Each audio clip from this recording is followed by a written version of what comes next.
bom, hoje então a gente conversa um pouquinho sobre Travessuras da Menina Má, de Mário Vargas Llosa. Este aqui eu já tinha conversado com vocês um pouquinho no meu último vídeo sobre leituras em andamento, né? Eu tinha separado este livro para fazer uma releitura, eu tinha lido este livro já, tinha até algumas marcações aqui, mas gente, sabe aqueles livros que você lê, né?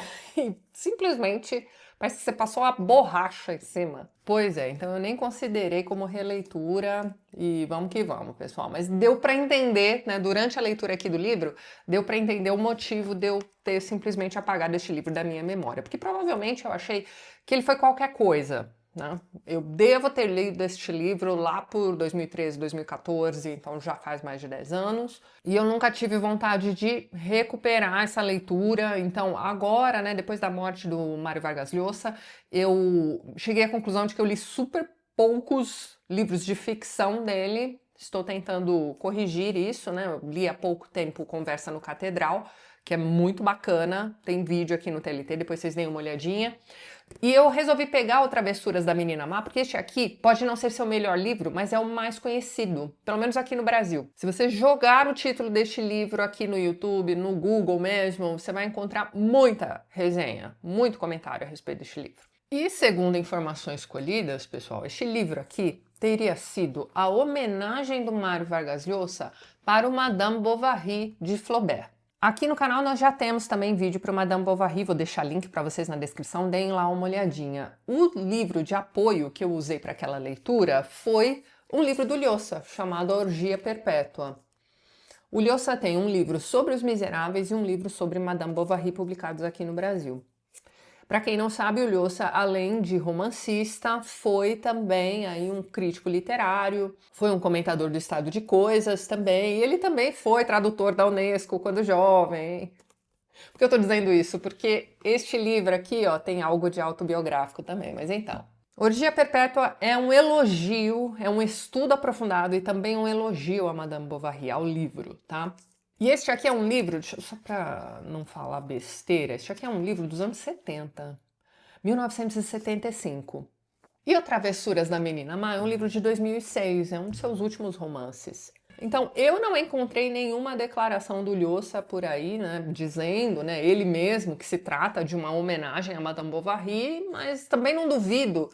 E assim, gente, as histórias não têm lá muito a ver, não, mas existe algo no castigo dado à personagem feminina fora da curva, que vai lembrar, sim, o tormento de Madame Bovary no final daquele romance. Mas também vai lembrar o tormento de qualquer personagem feminina fora da curva que vocês pegarem na literatura, principalmente na literatura do século XIX. Toda mulher fora da curva, né, a gente se acostumou a chamar de mulher à frente do seu tempo. Eu sempre acho uma grande bobagem essa expressão. Para mim é simplesmente uma mulher que não se conforma, ela tá fora da curva. Ela não se conforma às convenções da sua sociedade, do seu meio ambiente. Ela é diferente, né? Existe algo na personalidade dessas personagens que as afastam daquelas pessoas comuns que são retratadas nesses romances. Então, os dois exemplos básicos de castigadas, tá, por este motivo,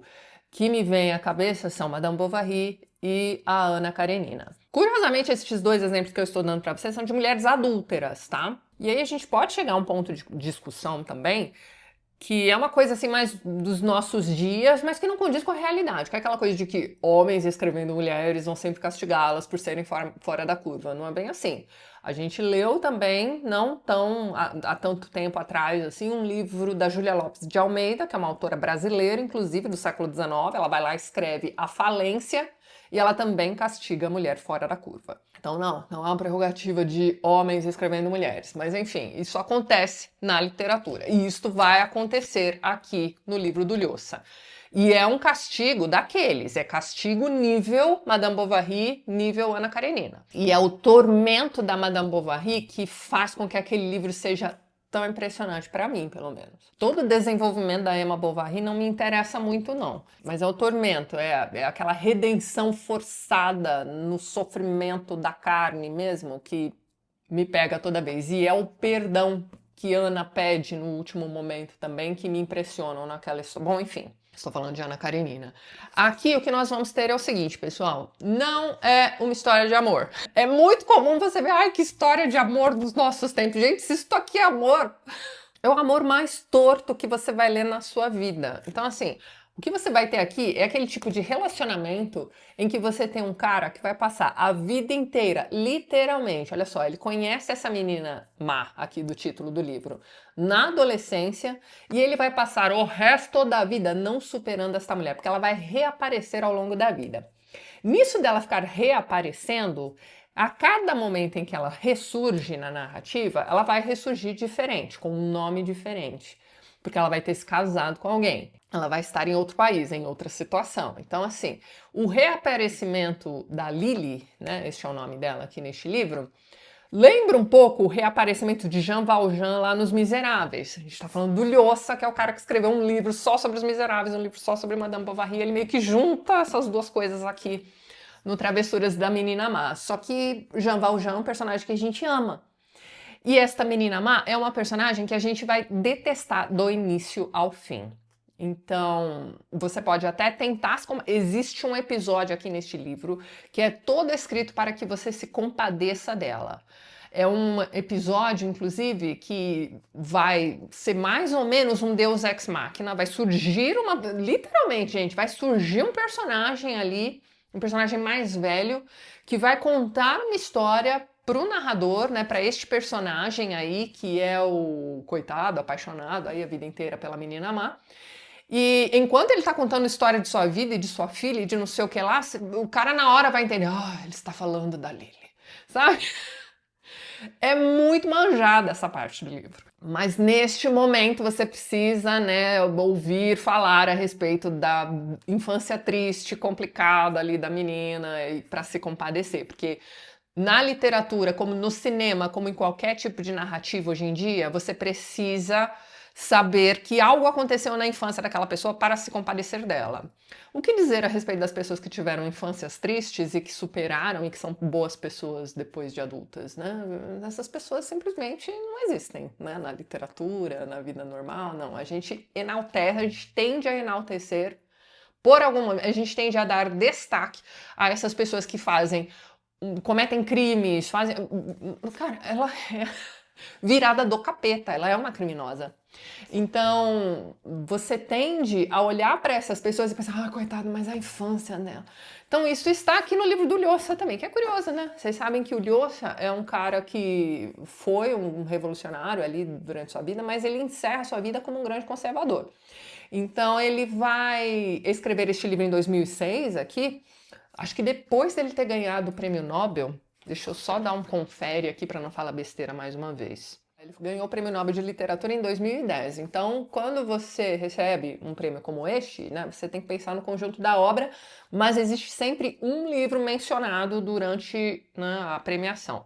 O livro mencionado durante a premiação do Lhosa foi o Conversa no Catedral. O Lhosa, como diversos de seus colegas escritores da América Latina, tendem a fazer um pano de fundo histórico bem interessante para suas histórias. O pano de fundo histórico aqui são as revoluções ali, enfim, os entreveros políticos, digamos assim, da década de 70, primordialmente, mas né, esses entreveros vão se arrastar aí por décadas. Esta aqui é uma história, como eu falei para vocês, começa na adolescência dele, vai até a velhice ali, seus 60, 70 anos, sei lá.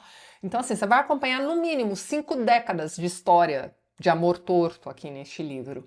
E você vai acompanhar este pano de fundo histórico. O personagem principal aqui deste livro é um cara que resolve sair do Peru, ele sempre teve o sonho de viver em Paris, e uma das formas que ele encontra de conseguir sair ali daquela situação é tornar-se um tradutor.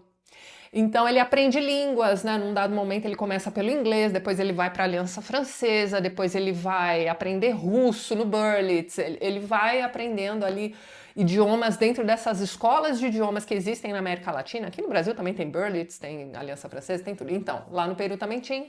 Ele se vira primeiro aprendendo essas línguas, Aí ele vai prestar um concurso ali para ser um tradutor da Unesco. Ele consegue e uma vez como tradutor da Unesco, ele vai também se desenvolver como intérprete. Então, isso é bacana deste livro, ó, para pessoas como eu que são da área da tradução mesmo. Eu sou, para quem não sabe, vamos dar a carteirada do dia aqui. Tô brincando, gente, eu nem ligo muito para essas coisas, mas enfim, eu estudei tradução na faculdade, tá? Eu sou graduada em interpretação e tradução, mas enfim, grande coisa, não é mesmo? Então aqui, o que que você tem? Você tem toda a descrição dele se desenvolvendo como tradutor, como intérprete. Eu achei isso bem interessante porque temos aqui, né, algo que muito me interessa. Pode ser que interesse a algum de vocês também. É o tipo de profissão que, né, é um passo à frente. Você aí que é professor de inglês, que ainda não fez a faculdade e tal, porque no nosso país, como no Peru também, não há necessidade de você ter nenhum tipo de graduação para ser professor de inglês em algumas escolas. Algumas vão pedir o seu diploma, né? Então você vai se desenvolvendo, né? E esta aqui é uma ideia interessante para você se desenvolver também. Se você quiser viajar ao mundo, ao redor do mundo, digo, você pode também seguir este caminho que este personagem vai seguir. Ele vai se tornar tradutor de russo, então tem um momento aqui em que ele vai traduzir Chekhov pela primeira vez. Então, assim, tem algumas peculiaridades aqui envolvendo o fazer do tradutor muito interessante neste livro. Essa é a parte que mais me pegou. Agora, a história de amor torto que você vai ler aqui é uma das histórias mais irritantes da face da Terra, porque você vai ter este jovem apaixonado a vida inteira pela menina má. Esta menina má vai reaparecer na vida dele aí, casada com outros caras e tudo mais, como eu falei pra vocês. E existe sempre uma ascensão social visada por esta menina. Enquanto ele está contente e faceiro, né? Já que ele se tornou um tradutor e intérprete, pode viajar o mundo inteiro, pode viver em Paris, pode viver em, né, em vários, Madrid, ele vai, né, você vai acompanhando aqui essas mudanças que ele vai fazendo também, isso também é bem interessante. Para ele tá ok, mas ela não, ela vai olhar para ele e vai dizer, olha como você é medíocre, você se contenta com isso, você é um coisinha à toa, ela vai chamá-lo de coisinha à toa, né, enquanto ele a chama de menina má em alguns momentos aqui no livro. Então, esse coisinha à toa, né, é o cara de quem ela desdenha, mas para quem ela sempre volta quando ela precisa de alguma coisa. Eles serão amantes ao longo da vida toda, então não importa com quem ela esteja casada, quando eles se reencontram, eles terão lá seus encontros amorosos, digamos assim. Este é um livro pesado do ponto de vista de cenas hot, ó, para você aí que gosta de livros com cenas hot, este livrinho aqui é um prato cheio para você. Ele é um livro erótico ou ele é um livro pornográfico, né? Essas cenas hot aqui são eróticas ou são pornográficas? Fica a seu critério. A descrição dessas cenas são descrições assim bem, como é que vamos dizer, bem cirúrgicas, tá? Então aconteceu isso, aquilo ali, foi feito não sei o que lá. E não existe um romantismo, isso que eu achei interessante, né, nessas cenas, né? Aliás, a coisa vai progredindo para perder cada vez mais o romantismo. Então, estas cenas não estão aqui de forma gratuita. Olha que interessante, tá? Então, no começo ali, você tem aquele rapaz, né, se dedicando ali, porque ele tá apaixonadíssimo pela moça. Mas ao longo da vida, esse amorzinho romântico vai meio que se perdendo. Então, estas cenas vão ficando cada vez mais cirúrgicas, sabe assim? Mais qualquer coisa, né? Então, tal coisa foi feita, acabou, sabe? Mas, né, dentro daquela questão da exposição, como é que estas cenas são montadas, né? Nós vamos ter aqui, por exemplo, a descrição de órgãos sexuais. Então, o leitor acompanha o desenvolvimento da história dessas pessoas aqui e você vai vendo que a vida de uma figura está indo para frente de um jeito muito torto, porque ela não vai medir esforços para ascender socialmente, ela vai mentir, né? Quando ele a conhece, adolescentezinha, ela já está mentindo a respeito de sua origem, né? Ela vai dizer que ela é chilena, ela vai inventar um sotaque chileno. E aí tem um momento muito constrangedor em que vai ter uma festinha, e aí uma das meninas ali da festinha tem uma tia que acabou de voltar do Chile, e aí aqui, ó, essa menina também morou no Chile. Aí a tia vai conversar com a menina e vai desmascarar na hora, assim, começa a perguntar onde ela estudou, onde ela morava, não sei o que lá, e a menina não consegue responder nada. Então, né, esse castelinho de areia que ela construiu ali logo na adolescência já vai cair. Então, assim, ela vai ser desmascarada ao longo do livro todo. Então, ela vai se desenvolvendo dessa forma desde a adolescência, né, se fazendo passar por outras pessoas, se fazendo, né, se dando outros nomes. Então, quando ele a reencontra, alguns anos depois, eles já são jovens adultos, ele já está em Paris, e ele tem um amigo envolvido com os revolucionários que facilitam a entrada naquele país de pessoas que estão fugindo de seus países em que a situação está complicada. Então ele está recebendo esses revolucionários, ele está distribuindo pessoas para irem para Cuba, né, para aprenderem a arte da guerrilha, não é mesmo? Esse tipo de coisa. Então este amigo dele tem esta função. Outros estão ali em Paris para ficarem infiltrados ali ou para ficarem descansando até chegar um momento em que eles poderão ser utilizados em outras ações aí revolucionárias, esse tipo de coisa.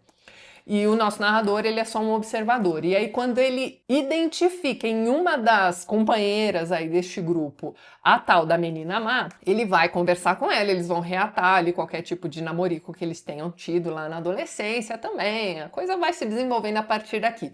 Mas ele está analisando a forma como ela compreende, né, essa coisa dela estar inserida em um grupo revolucionário. Olha só isso aqui, ó, página 29. Dessa intimidade de 10 dias, fiquei com uma certeza. Então, 10 dias se passaram desde que eles começaram a ter aí alguma coisa, depois que ela ressurge em Paris. Então, vamos lá, ó. Para a camarada Arlete, a política em geral e a revolução em particular importavam bastante pouco. Sua militância na juventude comunista e depois no MR era provavelmente um conto da carochinha, assim como seus estudos na Universidade Católica. Olha o que ela disse que ela fez. Vamos lá. E não apenas porque jamais mencionava questões políticas ou universitárias. Quando eu levava a conversa para esse terreno, ela não sabia o que dizer. Desconhecia as coisas mais elementares e dava um jeito de mudar de assunto com rapidez. Fala se você não conhece um monte de gente que é assim. Bom, vamos lá. Era evidente que aceitara aquela bolsa de guerrilheira só para sair do Peru e viajar pelo mundo. Coisa que, de outro modo, sendo uma moça de origem bem humilde, estava na cara, ela jamais poderia fazer. Mas não quis lhe perguntar nada sobre isso para não constrangê-la, nem ter de ouvir outro conto da carochinha. Então, assim, desde o início, ele sabe que ela é uma grande mentirosa, que ela se faz passar por X, né? Neste caso aqui, ela se faz passar por uma universitária revolucionária, né? E aí ele vai percebendo, né? Ele vai sacando quem é essa menina ao longo do, né? Enfim, gente, essa descrição que ele faz aqui dessa revolucionária, a gente sabe que se aplica aí a tanta gente, mas vamos lá.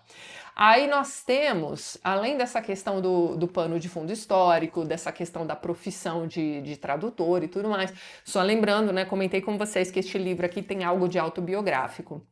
Então, é dito que ele teria colocado diversas, como é que vamos dizer, diversas experiências suas, né, com relação às mulheres que ele conheceu em sua juventude, aqui neste livro. Também não dá para dizer se realmente, né, até que ponto está a autoficção aqui neste romance.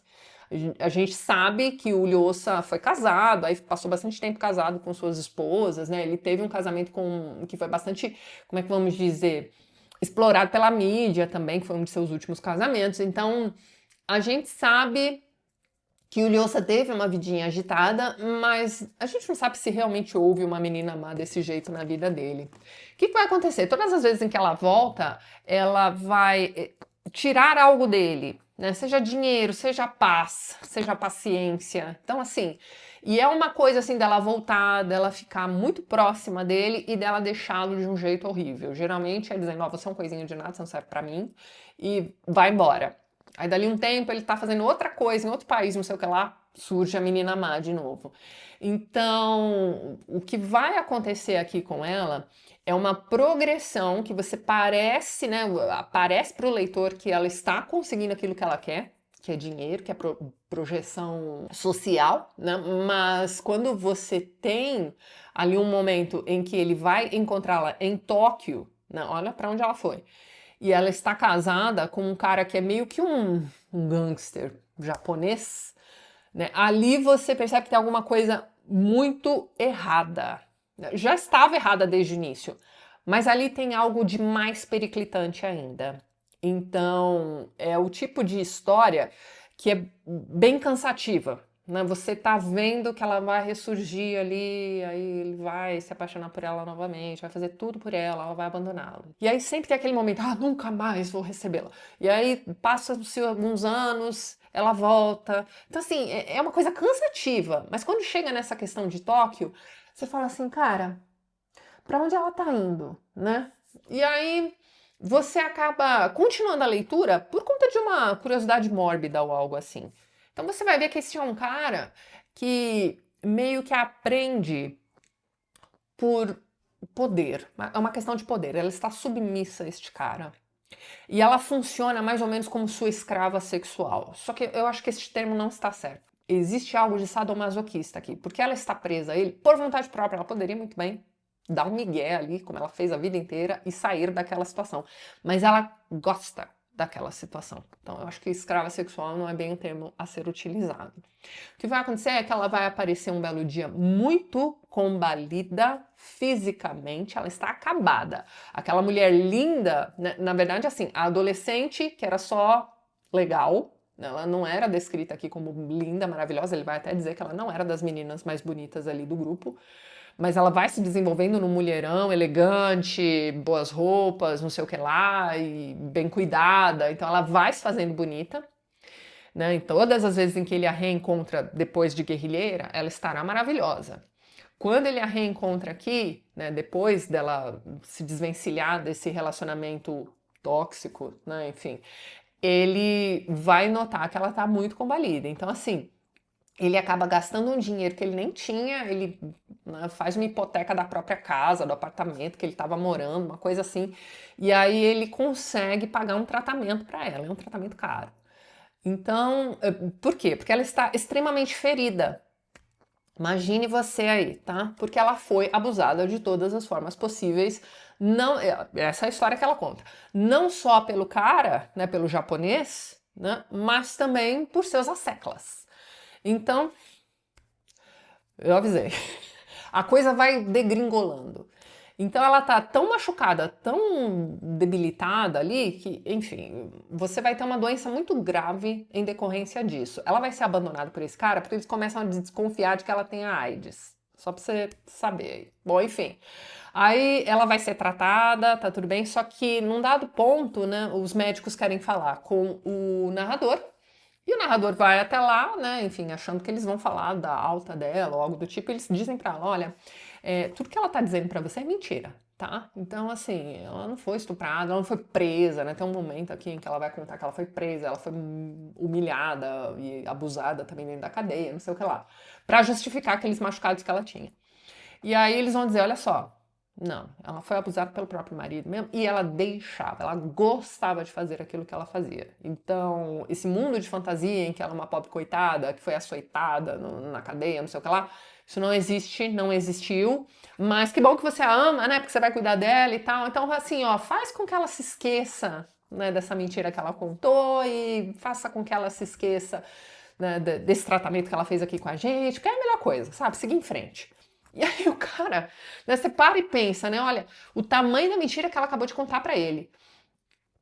Ele tá compadecidíssimo, ele tá com pena, ele quer chegar em casa e colocá-la no colo e fazer carinho nela, entendeu? E é esse o resultado, né, dele ter descoberto uma mentira dessas, né, enfim.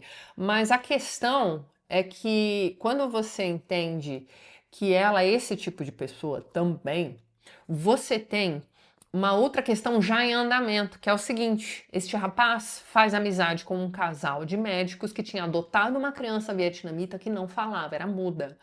E aí, assim, fisicamente a criança não tinha nada. Então, eles acham que a qualquer momento ele poderia desenvolver a fala, mas já faz muito tempo que eles o adotaram e tratam bem esse menino, eles formaram uma família e tudo mais, e ele ainda não falava.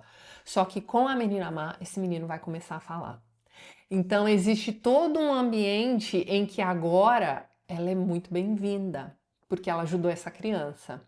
Então é uma criança adoentada também, mas assim, ele vai começar a falar. Num primeiro momento só vai falar com ela. Então assim, é uma coisa dos dois ficarem jogando o jogo de tabuleiro, passam o dia inteiro conversando, porque ela tá se recuperando, né, recuperando sua saúde, e o menino tá se desenvolvendo aí na questão da fala. Então assim, naquele ambientezinho agora ela é um bibelô. Só que assim, para completar o problema todo, para que ela faça o tratamento, etc., ela precisa de documentos. E os documentos dela são todos falsos. Então eles precisam se movimentar, né? Esses amigos médicos dele também vão entrar na maracutá. Então ela é aquele tipo de pessoa que, além de fazer merda, envolve todo mundo ao redor dela na merda que ela fez. É esse tipo de personagem que você vai acompanhar aqui neste livro. E o trouxa do narrador, que aceita tudo que ela faz e a recebe de volta e a trata como princesa e tudo mais. Num dado ponto ali, para que ela consiga trabalhar, porque agora ela vai se endireitar na vida, né? Ela precisa de documentos, não é mesmo? Ainda. E aí, essa amiga deles vai virar pro cara e vai dizer assim: por que vocês não se casam, né? Você já é um cidadão parisiense, né? Então, se vocês se casarem, ela vai ter documentação legal. E aí, isso meio que vai acontecer, veja bem. Só que aí, o que é que vai acontecer depois disso? Acho que eles ficam uns 2 anos juntos, né? Parece que a vidinha tá normal, ela é uma bela dona de casa, trabalhadora, não sei o quê. Um belo dia, ela deixa um bilhete dizendo: não aguento mais, tchau pra você. E aí, né, ele vai ficar deprimido, ele vai pensar em suicídio, ele vai se adoentar, ele vai ter um AVC, veja só você. E aí, quando ele se recupera, e eu já nem me lembro se o AVC foi neste momento ou em algum outro momento, mas assim, é só para vocês entenderem a progressão de como ele está se acabando, né? Ele vai perder a capacidade de ser um intérprete por causa deste AVC, então ele volta a fazer só traduções literárias, então. E aí você tem essa questão, quando ela volta, ele vai recebê-la de volta, e aí vão brigar de novo. Gente, olha só, até o fim do livro eles vão brigar e voltar aí diversas vezes. Tá? E a questão principal aqui do grande castigo não é nem este autoflagelo pelo qual ela passa, né? Afinal de contas, né, ela se submete a tudo que o japonês faz com ela, né? O que vai acontecer é que ela vai adoecer seriamente por conta desta vida que ela teve em Tóquio. E aí ela volta num último momento aqui, ó, dizendo para ele, ó, tudo que é meu é teu, né? Então ela deixa uma herança ali para ele, uma casinha não sei aonde, propriedades e ações na bolsa de valores, um negócio assim. Num primeiro momento ele não quer aceitar, mas ela precisa de ajuda, mais uma vez, ela tá extremamente combalida. E daqui para frente é o desfecho da história. Se você não quer saber o final, né, mas você já deve imaginar aí qual vai ser o final, afinal de contas, ela precisa ser castigada como a Madame Bovary, né? Então ela vai também ter um fim trágico. E tem que ser um fim trágico que não traga nenhum tipo de possibilidade de recuperação, veja bem. Então ela vai ter um câncer terrível ali no final da vida. E ele vai cuidar dela ali, acho que eles passam, sei lá, uns 2 meses juntos e ela já falece. Então, assim, é uma história de uma vida inteira. É um idas e vindas, né, de relacionamento aí que você vai acompanhando. E é uma coisa que você vai vendo ela se relacionando com outros homens, se casando com outros homens e ele sempre ficando para trás. Tem um momento em que ele vai finalmente encontrar uma moça que aparentemente é uma moça tranquila, não sei o que lá. Mas um belo dia ele vai pegar esta moça traindo. Né? Então ela estará lá, uma moça toda envolvida com teatro, não sei o que lá, e ela vai acabar tendo um caso ali com um dos atores e ele vai pegar no ato. Então, assim, é uma vida de desgraça, tá? Em relação a relacionamentos. Ele tem um dedo muito podre. E aí você para e pensa, tá, mas isso aí é uma história de amor ou não é? Gente, pra mim não é. É uma história de obsessão. É uma história de dependência emocional. Então, para que ele funcione bem, para que ele se sinta vivo, ele precisa da presença da menina má. Então, é uma coisa assim sobre como é que ele aceita essa mulher de volta. Gente, eu não contei, mas é mais de 5 vezes aqui de idas e vindas. E é uma coisa chata, né? De repente, assim, parece que a vida dele tá andando, aí volta a menina mais, ai, de novo isso aqui. Então, não é um livro agradável, não é um livro para te mostrar uma história reta, né? Não é um livro para te mostrar redenção. Não tem um momento de redenção aqui. Tem um momento em que ela diz assim, ó, minha vida vai acabar mesmo, então toma conta de mim aí. E ele aceita. Ele ama a menina má? Eu também acho que não. Eu acho que é exatamente isso. É obsessão. É aquela necessidade de ter aquela figura presa dentro das minhas posses. Por mais que ele ache que não, né? Ele a deixa livre, ela vai ter as aventuras dela, vai passar anos fora, volta, não sei o que lá. Mas existe olha só, ela voltou pra mim, sabe? Que vai acontecer aqui em diversos momentos. Só que ela é uma pessoa terrível. Então, qual é a graça de ter de volta uma pessoa horrível como essa moça? Freud explica, né? Então, esse é aquele tipo de livro que talvez seja um prato cheio para quem é da área da psicologia e tentar fazer uma análise psicológica desses personagens. Existe uma É como se aquele rapaz fosse o porto seguro daquela moça. Então ela sabe que a todo momento em que ela precisar, ela vai voltar e ele vai tomar conta dela. Ele gastou todo o dinheiro que ele tinha, né? Enfim, no fim das contas, acho que acaba sendo até menos do que ele esperava. Mas assim, ele estava disposto a dar até seu último centavo para que ela se recuperasse naquele tratamento. Então, assim, é uma coisa de abnegação, é uma coisa de eu preciso que ela esteja bem novamente para me dar o pé na bunda de novo, sabe? É uma necessidade de saber que aquela pessoa está bem, vai continuar e ele vai continuar ali também. Então é uma dinâmica de necessidade que ela tem com ele. Sempre que ela precisar, ele estará lá esperando por ela. Ele pode estar carrancudo, tem um momento que ele vai dar um bofetão nela, não sei o que lá, mas assim, ela sabe que ela vai acalmá-lo, seja por meio do sexo, seja por meio de palavras fofinhas, né? Ela vai chamá-lo de brega aí ao longo do livro todo, mas no final ela também começa a falar umas coisinhas melosas para ele também. Porque ela sabe que a vida tá acabando, né? Então, na verdade, assim, existe um ponto aqui nessa história em que ele vai ficar repetindo, né, para nós leitores, que aquela moça tem 48 anos e ela não aparenta a idade que tem. Então, isso fica sendo repetido pra gente, né? Porque a gente precisa acreditar que ela ainda, né, já está aí com seus 50, 60 anos e ela ainda é maravilhosa. Então, essa frase vai ser repetida, né, aos 48, e depois você tem outros saltos temporais aí em que ela vai sempre voltar como linda e maravilhosa, a não ser no último momento, que é quando já não tem mais jeito. Então, assim, é uma história esquisita, né? Por mais que você já tenha tido relacionamentos de idas e vindas, né? Isso aqui é como se fosse uma coisa ampliada, né? É como se o Mário Vargas Llosa estivesse te proporcionando uma experiência, por meio da literatura, né? Uma experiência catártica sobre como seria a sua vida se você tivesse continuado aceitando aquela pessoa de volta. Este livro tem o seu valor. Ele não é um livro agradável de se ler. Ele tá cheio de coincidênciazinhas, ele tá cheio de, né, falei para vocês, tem um Deus ex machina aqui num dado ponto, né, porque ele precisa entender como é que foi a infância dela para perdoá-la, não sei o que lá. Então isso tá aqui no livro também, mas a questão de como esta pessoa poderia ter vivido uma vida tranquila, né, fazendo as viagens dele, trabalhando como tradutor e intérprete, não sei o que lá.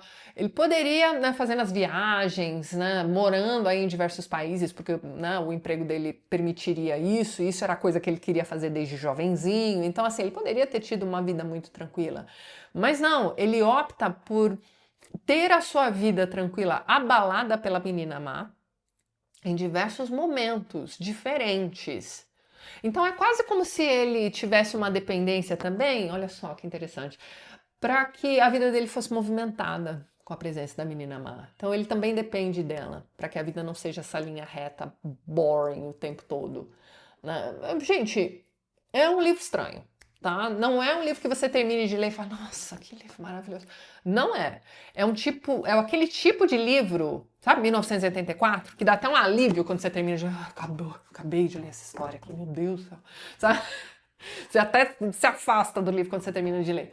Porque é um negócio, é catártico. Então, de repente, olha só, você está vivendo aí um momento de ficar recebendo de volta uma pessoa que já fez cagadas homéricas contigo.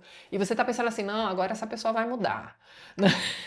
Então, isso já aconteceu, sei lá, 2, 3 vezes na sua vida. Você tá recebendo a pessoa de volta, tá aceitando a pessoa de volta. Então, de repente, esse livro aqui vai funcionar para você. Você tá disposto a ser o cara deste livro aqui que vai aceitar essa pessoa de volta até o final? Porque a tendência é piorar. A tendência é essa pessoa ficar cada vez mais acostumada com o fato de que você vai aceitá-la de volta. Entendeu? Então, assim, é um livro que tem o seu valor, tá? Mas saibam que é um livro que incomoda a tua medula se você não for o tipo de pessoa que aceita, né, gente maluca deste ponto na sua vida, ou gente acomodada, bonitinha, que aceita tudo, né, em troca de, sei lá o quê, de migalhas de atenção aí, como é esse cara. Ah, gente, esse negócio de migalhas de atenção, eu lembrei de um episódio aqui também. Ela vai embora num dado momento e ela deixa no apartamento dele uma escova de dentes. Então, assim, deixou porque esqueceu, ou deixou pra ser um lembretezinho, tipo, um dia eu vou voltar pra pegar minha escova de dentes, volta, vou ter que ir lá, sabe? Então, assim, ela deixa lá uma escova de dente. E ele fica andando com essa escova de dente dela pra cima e pra baixo, porque aquilo ali, sabe? Tem umas coisas assim, mas de novo, a impressão que dá é que o Lhosa faz um livro aqui, escreve uma história aqui, com uma lupa, mostrando pra você, olha o que que você tá fazendo da sua vida. Você tá fazendo isso aqui, ó. E se você aceitar, a tendência é que a coisa pior é que ele vai no extremo. E ele vai num castigo extremo para esta mulher fora da curva também. A questão é que se a gente analisa, se a gente vai comparar esta mulher fora da curva com a mulher lá da falência, com a mulher do Ana Karenina, que é a própria Ana Karenina, com a Madame Bovary, se você comparar, você vai ver que a índole não era ruim. Elas não eram pessoas ruins, propriamente ditas, né? A Madame Bovary tinha um desviozinho um pouquinho maior, mas elas não eram pessoas ruins. Só que elas queriam viver um algo mais. Aqui não, aqui é uma pessoa ruim mesmo, gente. Não tem o que fazer, sabe? Não tem como é que vamos dizer? Não tem como a gente defender a Lily aqui ao longo deste livro. Não tem. Né? Ele faz aquela tentativa de você perdoar, colocando aquele velhinho falando da filha ali, mas você se lembra de tudo que ela fez. E você fala, não, cara, minha infância também não foi uma maravilha, não. E olha o que eu tô fazendo aqui, tô vivendo minha vida, tô tranquilo, não tô incomodando ninguém, tô pagando meus impostos, tá tudo certo, sabe? Então, se é que este livro realmente é uma homenagem a Madame Bovary, é como se ele tivesse criado uma Emma Bovary virada do capeta, tá? Então é isso, gente. É aquele tipo de livro que eu não sei se eu recomendo, tá? Porque é uma história muito irritante. Esses dois personagens me irritaram profundamente. Porque eles não aprendem. Nenhum dos dois aprenderam a lidar com a vida de um jeito que, olha só, vamos sossegar agora. É só na hora do momento extremo, é só na hora do. Agora tem um muro ali na frente, ó. A gente precisa se conformar porque o muro tá ali. Sabe? É só neste momento que eles vão sossegar o facho, sabe? Então, se você é como eu, capaz de você se irritar aqui com esses personagens, se você tá passando por este momento aí de idas e vindas, aí de aceitar certas coisas na vida, de engolir certas coisas na vida, talvez este livro seja bacana também, tá? Porque o Lhosa te proporciona este momento catártico, como eu falei pra você. Se você gosta de literatura latino-americana, este é um dos livros mais famosos, é um dos livros mais recomendados. Não funcionou maravilhosamente para mim, mas existem, como eu disse para vocês ao longo da resenha, diversos pontos aqui que me interessaram. Eu acho que é um livro que vale a leitura, sim, mas, de novo, fica a critério de vocês. Eu não vou recomendar, nossa, você precisa ler esse livro, não. E para vocês que gostam de romances hot, aqui tem diversas cenas que talvez sejam interessantes aí para vocês. Mas é isso então. Eu vou ficando por aqui, mas antes gostaria de mais uma vez agradecer a todos os apoiadores do canal. Vocês não estão vendo a lista aqui ao lado porque eu preciso atualizá-la. Já levei alguns puxões de orelha de vocês, aí eu vou atualizar, tá bem, pessoal? Mas os links para os perfis literários do pessoal que apoia o TLT também estão aqui na descrição do vídeo.